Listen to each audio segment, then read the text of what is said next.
salaamaaleykum waa Malika Info ñu am mbégte ñëwaat si suñu beneen émission entretien te ñuy dalal Abdoulaye Sow mu nekk secrétaire général PCS bu Jëngu. Pour ñi xamul parti bi président Boubacar Camara moom mooy président parti bi Mor Ndiaye mi nekkoon Yewwi Askan bi candidat si Malika moom moo nekk secrétaire général bi Abdoulaye Sow maa ngi lay nuyu.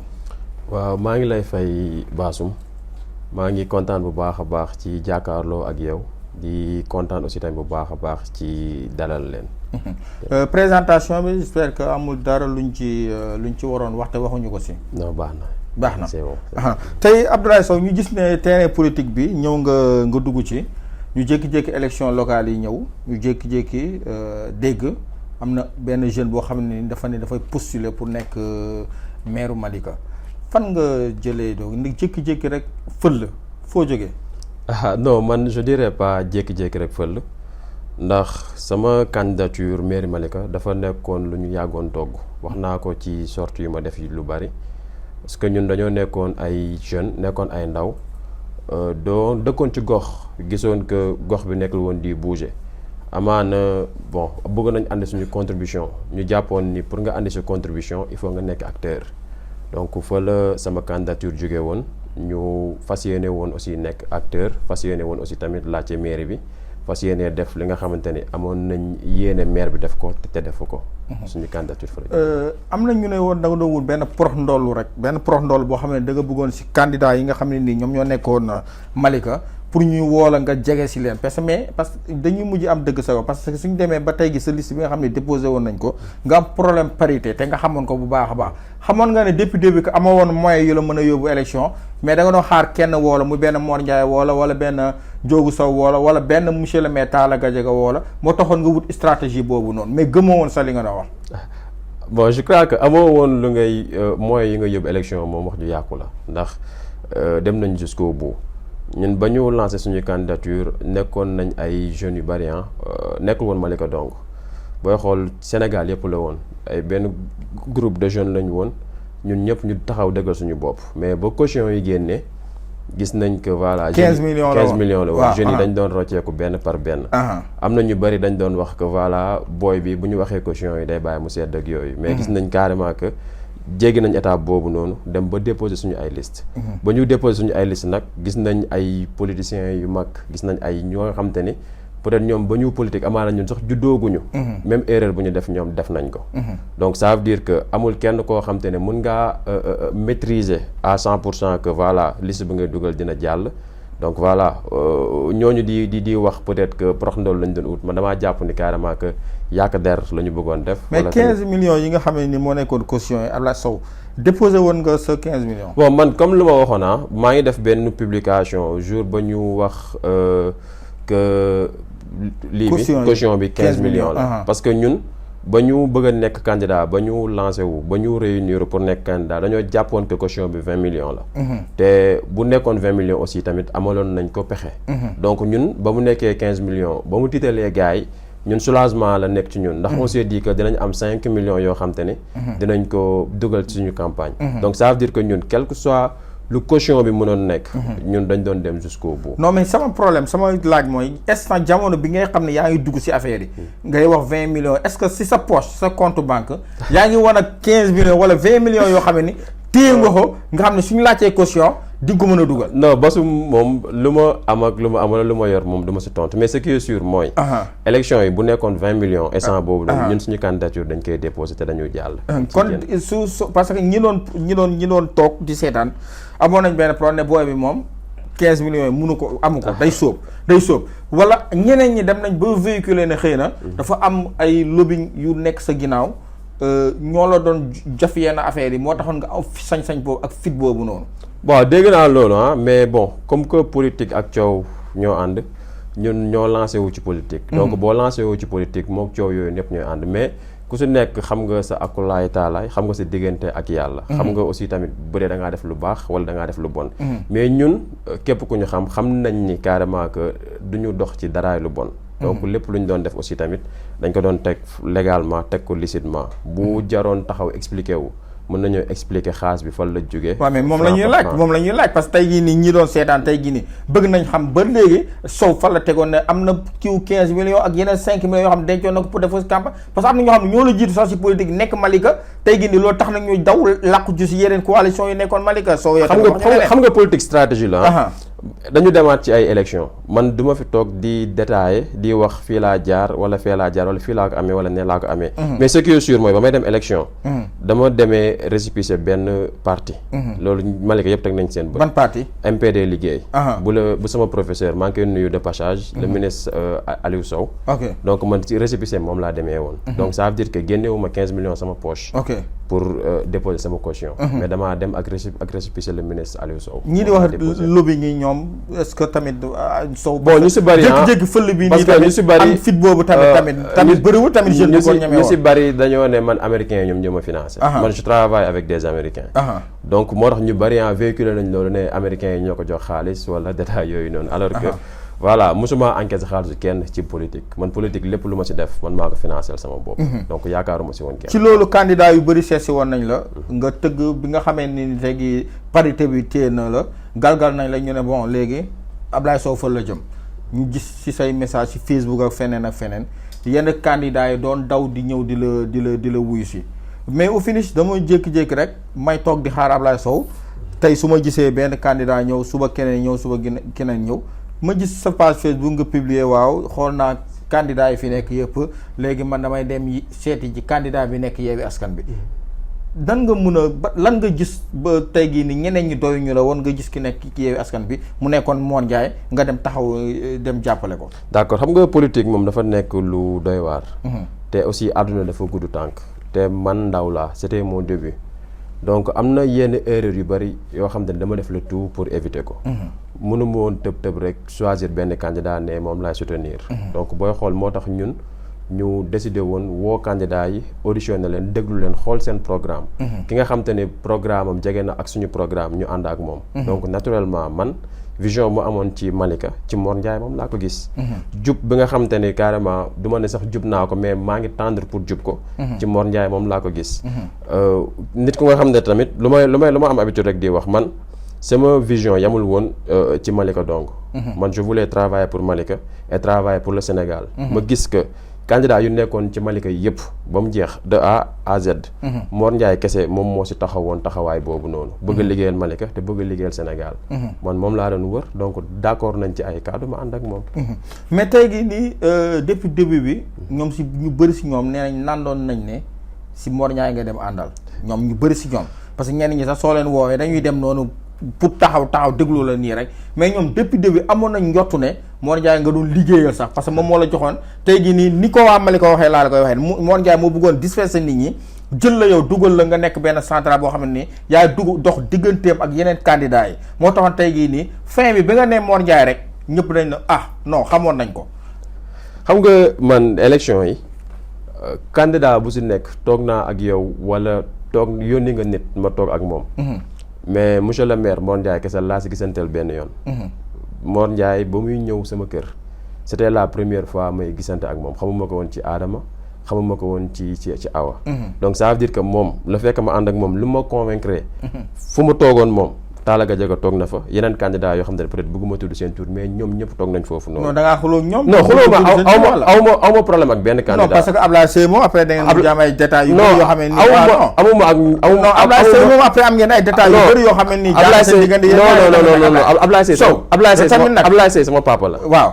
Abdoulaye Seye politique amul Abdoulaye sama maam la fay yooyu noonu loolu moom politique amutuñ ba nga duggee si terrain politique bi rek xamal ne loolu moom écarté nga ko ci jeu bi léegi ne yaa ngi ci beneen stratégie mag ak lenn amutul ci politique na leer xam nga moom loolu ay sama papa la sama professeur la woon ak sama lii laa yooyu moom nañ ko fa dindi li ngeen def yéen ñaar li nga xam ngeen li ngeen séq yéen ñaar bi tax ba seen ngeen jiyoo nii mooy daal Ablaye Ba rek non xam nga Abdoulaye Seye sama papa la man dama koy wax tout le temps Abdoulaye Seye toog naa ak moom lu bari ci bureau mu may ñaax ci àdduna mu may ñaax aussi tamit voilà ci ban taxawaay laa war a am ci Malika donc man club anglais laa nekkoon donc je travaille avec les directeurs d'école donc moom xamoon naa ko nekkul politique moom moo ñu boole donc tamit du ma nangu aussi tamit nekk politique moom moo ñu jaxase. donc ça veut dire que mënoon naa ànd ak moom comme ni ma mënoon ànd ak Ahmed Ba wala nu ma ànd ak Talla Gadiaga. waaye man sama choix dama ko porté ci Mor Ndiaye. parce que Mor Ndiaye moom gën a convaincre. non parce que man ñoom ñëpp dama leen posé. même parce que da nga fa dem moom mu ne la doomu dëkk bi nga yow doo doomu dëkk bi. non man kenn non loolu la woon dafa la woon si langage am dafa woon ne yow doomu dëkk bi la doo doomu dëkk bi. man question de doomu dëkk bi moom jàpp naa ni. non loolu lañ la wax. non jàpp naa ni boo ko nëbb. non Basum. man doomu dëkk bi moom kenn du ko xëccoo ak man. su fekkee doomu dëkk bi dong man maa gën a nekk ñëpp doomu dëkk bi. man mais santoo seen waaw mais man Malika laa juddoo. waaw Malika laa yaroo. Malika laa màggee. Malika laa xamante ak sama soxna. fa nga jàngee fa laa defee lépp man sama àdduna yëpp Malika la. toute ma vie tourne autour de Malika. donc amul kenn koo xam te ne mën naa taxaw reproché ma ne ma nekkoo doomu dëkk bi. mais dégg nga ko ñu koy véhiculer si seen kii. waaw ne booy bi sax su demee da du am tus ndax nekku sax doomu dëkk bi. politique ak coow dégg nga ko dégg naa yooyu yëpp. dama doon déggaat yooyu mais politique ak coow ñoom ñoo ànd. ñun ba ñu lancé wu ci politique on s'attendait à ça xamoon nañ carrément que ñëpp mën nañoo d'accord ak ñun xamoon nañ carrément ku ñu xamal dara dina ko wax ku ñu xamaloon aussi dara dinañ ko wax. donc ñun on était préparé à ça.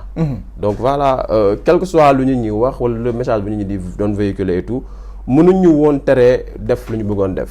mënuñu woon tere dem jusqu'au bout te dem nañ jusqu'au bout yàlla jox ñu lu mu siy jox. nga dem jàppale Mor Ndiaye finalement jëlul mairie Malika. mu jël deuxième te suñu xoolee Yewwi Askan bi nga xam ne ni tey jii nii moom moo fa nekkoon candidat si département Kër Massar bi yëpp tey jii nii Mor Ndiaye kese moom moo si gañawul loolu moo xam nga ñëpp teg nañu seen bët. loolu lam pour yow sa jàngat la moo war a mën a tax seen ñàkk taxawaay doxal Mor Ndiaye candidature bi la wala seen xeex yi ngeen doon xeex seen biir la moo indi loolu wala moo nekk problème ba Mor Ndiaye gañawul. parce que amoon na 1000 chances su gagné. élection yi nu mu demee ñëpp gis teg nañ seen bët. te Malika nu mu mel Yëmbal melul noonu Kër Massar melul noonu feneen melul noonu. ça veut dire que Malika dafa am spécialité ñun nu ñu politiquer Malika dong lañ koy politiquer gis nañ carrément que monsieur le maire Mor Ndiaye moom moo gagné élection yi loolu amatul sax werante. yan élection non élection lii ñu jógee. non ça veut dire que yooyu. bon wax nañ sax élection yooyu noonu moom. dafa leer dafa basum. dafa leer na ni que monsieur le maire waa Malika duñ jël seen i carte bu voté benn Talla Gadiaga ñu gagné élection yi mu leer. non centre non xam nga tey gii nii non xam nga tey gii nii tey gii xëy na Mor Ndiaye waa Yewwi Askan Wi gagné nañu ñaari centre loolu moom kenn doon nañu ko weddi mais centre bi nga xam ne mooy centre bi gën a mag mooy doomu dëkk bi ñi nga xam ne ñoom dañu tuddee seen bopp doomu dëkk bi foofu noonu Mor Ndiaye dañ ko fa gagné. Basum mais toog loolu mënoo ko te yow fa nga nekkoon sax yow sa bopp si gagné bi man maa ngi woon ci centre boobu yow foofu sax yow si yow sax la ñuy wax gagné bi ndax yow fa nga nekkoon maa ngi woon ci centre bi maa ngi woon ci centre fa laa yendu 7 heures laa fa nekk ba 23 heures voilà gis lépp nu mu fa demee nan la demee donc je suis mieux placé man mën naa taxaw wax carrément que fraude yi fa amoon yow teg nga sa bët ñëpp teg nañ seen bët non man bu bureau de vote yi non dafa nànk bureau de vote yi scandale yi fa am yi ñëpp xam nañ ko xam nañ carrément que gars yi dañoo jugoon pour xeex Mor Ndiaye dañoo jugoon carrément pour def naka su dul noonu moo tax gis nañ que ba 22 heures wala presque ba 22 heures sax passé nit ñi ñu ngi doon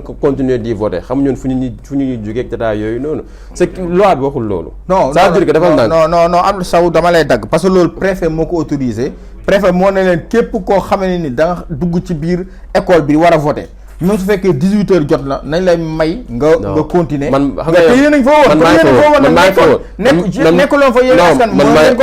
man maa ngi fa woon mais lu tax bañoo man j'étais pas mandataire waaw mënoon naa bañ mais ama woon benn sañ-sañ ñëw tëj bureau bi wala ñëw def si lenn laa mënoon def muy taxaw ñaawlu ko te def naa ko ñi leen fa toogaloon kon lu tax ñaaw ça veut dire que ñoom lu ñu ci waroon def yëpp def nañ ko donc ça veut dire que nguur la nit mënul xeexal te Talla Gadiaga ku ko xam ni moom mooy nguur gi parce que moom la fa nguur gi teg te moom la nguur gi bëggoon mu gagné donc magu yu ñu def yëpp c'était pour que Talla Gadiaga jàll mais ñëpp teg nañ seen bët ñëpp xam nañ bu la neexee nga def sa micro trop tard de Malika dañ xam ne monsieur le maire Mor Ndiaye moom moo gagné Talla Gadiaga ci élection yi léegi fan nga teg ci gagné bi non gagné bi mooy Talla Gadiaga peut-être voilà loi bi mën na ko jox mën na ko ne moom moo gagné wala dara yi mais xolu Malika yi Talla Gadiaga nekku si ok xoolu Malika Talla Gadiaga nekk c'est pourtant moom la ñu mujj waa fala kon li ñuy wax rek li may faral di wax rek kon xëy na moom moo nekk doomu dëkk bi yow yéen nekkoo leen doomu dëkk bi non question de doomu dëkk bi moom baasum su ma sañoon voilà loolu débat bu jàll la quoi je crois que Malika lu des ci histoire Malika débat boobu noonu dootul amati dootul soulever ndax voilà xale yi léegi màgg nañ te ñu mature ñoo nekk Malika. ok Ablaye Sow léegi ñu gis ne entre temps affaire yu bëri changé na léegi politique bi gin nga si ñor ba tey gii nii secrétaire nga nekk secrétaire généralu PCS Jéngu bu Malika depuis kañ lañ la teg loolu lañ la fal loolu. waaw d'abord balaa may tontu ci question boobu damay profiter rek di nuyu sama waa parti ñoom ñëpp muy waa PCS Jéngu Malika. ñu nekk ay nit yu dynamique ay nit yoo xam te ne développement donc moo leen tax a jóg. ay nit yoo xam te ne voilà développement donc moom moo leen ñor. donc ñun dañoo nekk benn parti boo xam te ne tabax moo ñu tax a jóg. on est là pour construire. donc ñu doon def assemblée générale doon ko amal ci communes yu nekk ci Sénégal yëpp. comme y compris Malika commune la ñu amalale ko Malika. bañ ko amalee ñu am suñu bureau. tabbu monsieur le maire Mor Ndiaye mu nekk suñu président man ma nekk secrétaire général bi ñu am suñu bureau commencé nekk di doxal donc ñu ngi ko def le mois passé donc mu ngi toll ci jàppatuma date bi exactement mais mu ngi toll ci benn weer donc depuis benn weer mën naa ni man maay le secrétaire général du parti PCS Jéngu Tabax à Malika. ngeen dem ci élection législative yi nga xam ne ci la ñu jëm ngeen dem ci coalition wàllu Sénégal ngeen di dem. yow yaa fay représenté Malika parti bi wala Assane Sow fa lay nekk parce que Mor Ndiaye moom mu ngi national. non boo wax élection yi ñun dañoo ànd ak Yewwi Askan Wi. donc ça veut dire que. monsieur le maire Mor Ndiaye wala l'honorable député Mor Ndiaye moom mu ngi ci liste nationale mais dañoo ne sûrement après dinañ si wax dinañ si def ay émission wala ñu def conférence de presse pour expliquer nan la ñu voté dañoo ne département Kër Massar liste Yewwi Askan Wi moom moo fay dem donc ñun suñu battre campagne dañu battre campagne ak waa Yewwi Askan Wi pour ñu voter liste Yewwi Askan Wi donc ça veut dire que élection yii nii ñu jëm incha allah rabbi Malika consigne de vote bi ñu fay joxe bi mooy. nañ voté liste yi. mais seen coalition wàllu bi nag nu mu demee. non nu mu demee noonu parce que li ngay wax nii dafa commencé jaxasoo. waaw dafa commencé jaxasoo si bopp nit ñi tey jii nii. dafa jaxasoo bu baax a baax loolu moo tax ma ne la. kon moo dafa dugg fee génn fële dugg wàllu. non pas nan la quoi en fait. nit ñi di seetaan tamit ba ne xam Mor Ndiaye ban jeu lay joué ak ñoom. non ça veut dire que nekkul Mor Ndiaye ban jeu lay joué ak ñoom. dafa am ñaari coalition yu gën a mag ci opposition bi. waaw dañoo décider ànd ci élection yi. ñu ànd ci ay termes yi ñu àndee moom mooy dañu séddoo département yi. donc département yi nga xamante ni dañ faa am liste Yewwi waa Wallu aussi tamit dañu jàppale liste Yewwi jàll. donc département Kër Massar Wallu amu fa liste. donc Wallu liste nationale donc la am département Kër Massar. donc liste départementale bi ñoom bu ñu yor bi. ñun waa Wallu ak waa Yewwi ñun ñooy ànd campagnal Yewwi. léegi Yewwi Askan bi nga xam ne nii sa mentor foofu la nekkoon. dañ jékki-jékki rek mu jóge fa. tey ji élection locale yi passé mu jóge fa dem. fa mu delloo mooy jéngu tabax bi tey jii nii ñu gisaat tey ñu ñëw si élection yi comme ni nga ko expliqué Wallu Yewwi ñëw tey jii nii ma invité Serigne Niang mu wax ne Mor Ndiaye dafa war waa Yewwi Askan bi tey jii nii suñ demee ba perte élection yi sax sa mentor tey jii nii muy Mor Ndiaye moom moo tax lan ngay tontu Serigne Niang. bon man Serigne Niang lu ma koy tontu rek mooy na bàyyi tooñ parce que tooñ du gàllaaj surtout tamit ngay tooñ ki nga xamante ne amul sa jot. mën naa ni sax monsieur le maire Mor Ndiaye du moroomam du mës a tontanteeg moom. amul sax jotu nekk fi di seetaan ay Serigne Niang wala yooyu noonu peut-être gars yi ñooy ñëw parce que ku si mel ni man sama genre yi nga xam ne ils sont partout ñoom ñooy ñëw di koy wax lii la wax wala détail yooyu noonu mais du si sax commentaire. ndax ñoom ñaar bokkuñu terrain bu ñu joué. Serigne Niang il est en train de chercher de se faire un nom moom instant bi lu mu bëgg mooy. am tour donc pour am tour nag dafa bëgg a clash ñi nga xam te ne ñoom ñoo nekk. ah non Serigne Niang moom non tour moo am na ko. non Walf la nekk. di def ay émission am di ki nekk consultant. nekk consultant loolu mënoo ko wëddi. président politique la loolu defal naa man soo mën a sax nekk consultant. voilà ay ree daf may jàpp. ah pour la donc ça veut dire que nit boo taxawee ne consultant la war ngaa wax fan nga jàngee Serigne Niang fan la jàngee kan moo xam Serigne Niang fu mu jàngee. man de personnellement xamu Serigne Niang fu mu jàngee te kenn xamul Serigne Niang fan la jàngee donc ça veut dire que yow mënoo xëy un bon jour nga taxaw jàkkaarloog sa seetu sol sa costume sol sa cravate taxaw ne consultant la mu ngay dégg maa ngi koy dégg na génne ay diplôme am wax fan la jàngee wax jaar-jaaram et tout man lu ma doon wax sax yaa ngi ma siy jëlee dama doon wax carrément que Serigne Niang Mor Ndiaye ba muy attaqué lijjanti woo ko très sincèrement Mor Ndiaye moom mu ngi ci le national di waajal ay élection législative am ak ay élection présidentielle am di doxalam fekkee moom dafa bëgg tour voilà mun na ñëw Mondial may ko chance wala détail yooyu noonu quoi et tout mais na bàyyi di wër di wax Mondial def na lii wala Mondial def na laa. man damay gis moom ni muy doxalee politique dépassé na foofu noonu très sincèrement. tu peux venir attaquer tout le monde. moom ñëpp lay attaqué amul kenn ku muy bàyyi. man attaqué na ma. damay gis muy attaqué Ndiogou Sow. ay may na ma vert nangam sangam wala détail yooyu noonu man damaa jàpp carrément que loolu ay balli poy la. ñun fu ñu toll nii mooy. lu ñu jëmale kanam ci la ñu war a concentré wu. luy tabax Sénégal ci la ñu war a concentré wu.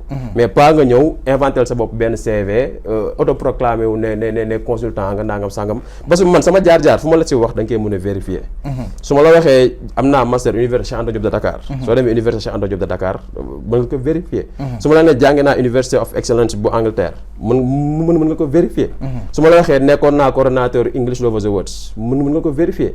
mais boo taxawee ne consultant la expert en droit alors que introduction au droit sax mosoo ko def man loolu daf may jaaxal carrément. yaa ngi tooñ de yaa ngi tooñ Serigne Niang. non sérieusement man daf may jaaxal. man may naa ko bu ko neexee na teggi tuuma nañ génnoon ay diplôme am wax ñi fii la jaar wala fee ma excusé wu. mais en tant que génnewu ko carrément damaa jàpp ne mook Mike Ross bu Suisse ñoom ñoo yem. dañoo nekk voilà di jéem a ut tour wala di jéem a lii su ma sañoon sax du ma attardé wu ci ay Serigne Niang yooyu noonu. parce que moom soo waxee moom danaan yow sa politique ñorul da nga nekk ci politique bi nii rek. xam nga di topp di wax nii ak nii mais maîtriser woo sa domaine politique bi nga ne yow ci nga dugg. xam nga man amul leçon bu may jël ci Serigne Niang très sincèrement ndax ki nga nawloo je le dis ouvertement man monsieur le maire Mor Ndiaye dama ko nawloo moo tax may liggéey ak moom mais Serigne Niang amul lenn loo xam te ne nawloo naa ko du ci xam-xam du ci parcours du ci lenn. peut-être mën na fee taxaw di clash booy naan ay affaire iPhone wala yooyu noonu détails yooyu noonu loolu je crois que ay détails de n'importe quoi. su ma sañoon sax voilà ñu jàll ci beneen question quoi. bañ a attardé wu ci Serigne Niang. élection législative yi nga xam ne nii incha allah rabi ci lañ jëm tey gi ñu xam ne nii le 31 juillet bi la yow ban taxawaay ngeen ci war a mën a taxaw yow ak sa coalition Jëngu Tabax wala Wallu wala Yewwi Askan parce que ñun dañoo dem ba jaxasoo sax yéen xamatuñ yéen fan lañ leen ni ban jeu ngeen ñuy joué ni ñun xamatuñu sax Ablaye Sow wala Mor Ndiaye tey gii nii ban parce que mun comprendre duñ quoi en fait. d'accord man maa ngi nekk ci parti bu tudd PCS Jëngu Tabax. PCS Jëngu Tabax bokk ci coalition bu ñu naan Wallu Sénégal. Wallu Sénégal ànd ak Yewwi Askan bi. ñu nekk benn bloc fas yéene jàmmaarloo ak le président Macky Sall. donc je crois que loolu noonu même bu jaxasoowee leer na léegi. donc ñun taxawaay bu ñu ci am mooy taxawaay bu ñu ci war a am. mooy dinañ campagne dinañ fexe ba opposition bi jël majorité biir assemblée nationale. sa mentor muy tey Mor Ndiaye dégg nañ ko bi mu génnee bi élection locale yi génnee mu ne waa Yewwi Askan bi nga xam ne ni yéen delluwaat ngeen fa tey normal ñu sëreewuñ nit ñi liggéey façon bi ñuy liggéeyee ak partage ni ñu koy defee du lu normal. waaw xam nga man je crois que monsieur le maire Mor Ndiaye expliqué wu na ci loolu ba pare. man mais ngeen delluwaat fa encore moom xaw a jaaxal. non comprendre delluwaatuñ fa ñun. wala si soo leen delluwaatee. Yewwi Askan bi rek mooy delluwaat ngeen fa. léegi xam expliqué yéen waroon leen woon laale sa ak lu jege Yewwi Askan bi ci mag. donc xam expliqué monsieur le maire Mor Ndiaye expliqué na ko ci sortie bi mujj mais ma expliqué waat la ko rek. gis nga PCS Jëngu Tabax. ba mu àndee ak Wallu Sénégal. ñun mënoon nañu demal suñu bopp PCS Jëngu Tabax rek mënoon demal boppam. comme je le dis ñun. mais loolu ngeen waroon def. waaw ñun bon mënoon nañ ko def. amoon nañ lépp pour def ko mais parce que ñàkk wóolu seen bopp. pas ñàkk soo mu di ba tey jii nii yéen ak yi grand bi yow Boubacar Camara grand bi ak grand Mor Ndiaye seen parti bi tam ñàkk wóolu seen bopp. ba tax ñeme woo leen dem élection yéen kese yéen tamit nag xam nga pas ñàkk wóolu seen bopp li fi am rek. le président Boubacar Camara def na ay sorties yu bëri. expliqué ne Macky Sall suñ ko bëggee daaneel suñu bëggee jël majorité à l'Assemblée nationale. il faut ñu ànd. moom sax schéma bu mu doon teg bi fekkoon gars yi doxaloon nañ ko nu mu ko bëggee woon à la lettre. kon benn liste de l'opposition moom mooy am. mais comme que nag opposition Sénégal gis nañu ñu fa demee ku si nekk da ngaa bëgg a nekk leader ku si nekk voilà bëggoo kenn jiite la. donc moom moo tax moom ñu si mën a waxal mu nekkoon le président Karim Wade. waxtaan na ak moom. waxtaan ak waa Yewwi Askan bi. pour ku si nekk bàyyi. mais doo leen waxtaan ak Sonko. non Ousmane Sonko moom ni ngeen def. le président parce que xam ngeen ko xam ngeen méthode Ousmane Sonko moom nangu woon leen sax jëmal. le président Boubacar Camara parce que moom pour moom rek moo war a jiite noonu ngeen gisee. le président Boubacar Camara wax na. que le président Ousmane Sonko rakam la. donc ça veut dire que loolu moom amul lenn lu si nit mun a yokkaat. bu xasee ba ne rakam la. lu si waay yokku rek peut-être da ngaa sopp wala da ngaa bëgg a yokk wala détail yooyu noonu. man ce qui est sûr mooy Sénégal amuñu fi 100 opposition amuñu fi 200 opposition. benn opposition la ñu am parce que ñun ñëpp suñu objectif moom mooy lan moom mooy 2024 président Macky Sall donte warul bokk. mais su forcé sax ba bokk. ñu jëlee ko fi. ñun ci logique boobu noonu ci lañ nekk. donc maa ngi leen expliqué ne la ñun mënoon nañoo demal suñu bopp. bu dee parrainage man maa doon coordonné les parrainages. amoon nañ plus de 60 000 parrainages. donc ça veut dire que le président Boubacar Camara élection yii nii. si jéngu tabax wala yeewi jéngu tabax kese. jéngu tabax donc tabax. kon da ngeen a waroon demal seen bopp non ça laa la expliqué. ne la fekkoon ñun demal suñu bopp donc moo ñu taxoon jóg. amoon nañ le temps amoon nañ les moyens amoon nañ parrainage yu nga xam te ni moom la ñu doon laaj. pour ñu demal suñu bopp. mais le président Boubacar Camara dafa bëggoon sax laay wax. opposition bi nekk benn. ñu am majorité. comme ça voilà le président Macky Sall bañ a nekk fii di ñu forcer lu mu ñu tàmm di forcer. donc ça veut dire ci logique boobu noonu ci la ñu nekkoon tey da jóge ñu si te alhamdulilah rabbil alamin ñaari coalition yu gën a mag ci Sénégal. le président Boubacar Camara boole na leen mu nekk Yewwi Askan Wi ak Wallu Sénégal. ñu am mais su ñuy wax tey opposition Sénégal bi tey jii nii dañuy gis ne benn coalition rek la ñuy gis moom mooy ñi nekk fi di def. ay casserole ñii ñoo nekk fi di dóor ñii ñoo nekk fi di kii yéen seen façon bi ngeen def no sénégalais est-ce que jàpp nga ne yéen même su fekkee ne opposition normale la mooy bu normal bu civilisé bi lañ koy tuddee parce que tey gi nii xëy na duñ leen dégg si yenn affaire yu bëri di ngeen def di ngeen waxtaan dinañ gis ngeen di def yenn débat yu intéressant mais tey gi nii xëy na sénégalais façon opposition bële lañ tàmm depuis Ablaye Wade lañ ko tàmmoon mooy sànni xeer yuuxoo yooyu noonu est-ce que jàpp nga ne nii coalition bi ngeen di demee nii dina leen ubbil yenn buntu yoo xam ne Sénégal dinañ teg seen ba parce que am na ñoo xam ne soo leen waxee président Boubacar Camara ñii def politique bi ñoom ñoo ko xam mais am na ñoo xam ne nii ñi nga xam ne population bi la soo leen waxee ba dañuy xoolaat il faut ñu xoolaat photo bi pour mën a xamee nit ki. d'accord man lu may wax rek mooy gis nga politique moom ku nekk ak sa stratégie. bi nga defee politique. ñun suñu parti de la construction la tudd. mu ngi nii sax bañ na ko ba dañoo def construire le futur. ñun lu ñu tax a jóg. moom mooy tabax Sénégal. moom mooy liggéey Sénégal. donc ku si nekk am nga sa méthode bu ngay demee. peut-être individuellement ku si nekk voilà bu la neexee mën ngaa demee sa méthode wala yooyu noonu mais jug bu amee. ñun ñëpp ñun ñooy jugandoo ñun ñëpp ñun ñooy xàccandoo ñun ñëpp ñun ñoo bokk objectif. donc ça veut dire que tëgg casserole beeg wala yooyu c'est bien dans la mesure où pour xeex ak président Macky Sall la. ñun duñ ko ŋàññi. très sincèrement. élection locale yii di waaj ñëw yeneen année yi. da ngay nekkaat candidat wala da ngay bàyyi da ngay ànd ak Mor Ndiaye mu nekk candidat wala moom xëy na mun a nekk député wala beneen affaire xëy yow nga nekkaat candidat xëy na boobu politique bi dina gën a ñor. waaw bon ñun moom dañoo nekk ci parti politique. te dañoo nekk di liggéey aussi. comme que élection présidentielle moo nekk suñu kanam ak élection législative. on préfère carrément ñu liggéey ci élection législative yi ak ci élection présidentielle yi. bu ñu demee ba élection locale ñëwaat. dañ parti la ñu yore dañ waxtaan suñu biir ku parti bi jiital. ñu topp ci ginnaawam jàppale ko mu dem. donc ça veut dire ñun suñu objectif moom pour l'instant nii élection législative yi ñu jëm la buñ ci jógee mu nekk élection présidentielle incha allah rabi 2024 le président Boubacar Camara nekk président de la République de tous les Sénégalais. Alaye Sow sa mot de la fin tey jii suñu doon tàggoo. waaw xanaa di lay jaajëfal rek di kontaan ci waxtaan ak yow. daf may fàttali ko rek débat yi ñu doon ami école. donc voilà plaisir la aussi tamit ci man tey ñu def ko kanamu Malikois yëpp. jërëjëf. ki nekk États-Unis yaa ngi koy dégg. mooy madame Sow. waaw madame Sow maa ngi koy dégg. maa ngi koy nuyu de passage aussi. waaw damay bañ ko nuyu xam nga moom dafa xaw a kii. maa ngi bañ ko nuyu mu xëy la woo la téléphone quoi di la wax ba ngay def émission. Sagoro maa ngi koy nuyu de passage. maa ngi koy nuyu de passage. mbégte la woon doon dalal tey jii nii Abdoulaye Sow mu nekk secrétaire général PCS Jéngu ki nga xam ne ni mooy Mor Ndiaye bi nekkoon Yewwi Askan bi tey jii nii moom moo nekk secrétaire général bi Boubacar Camara moo nekk président parti bi doon am mbégte doon dalal Abdoulaye Sow nga xam ne sama ancien élève la mbégte la woon doon leen dalal saa su ne di nuyu sama technicien yi di nuyu sama caméraman Ismaïla Bari ak Ousmane Mbaye di leen jox rendez-vous si suñu beneen émission entretien.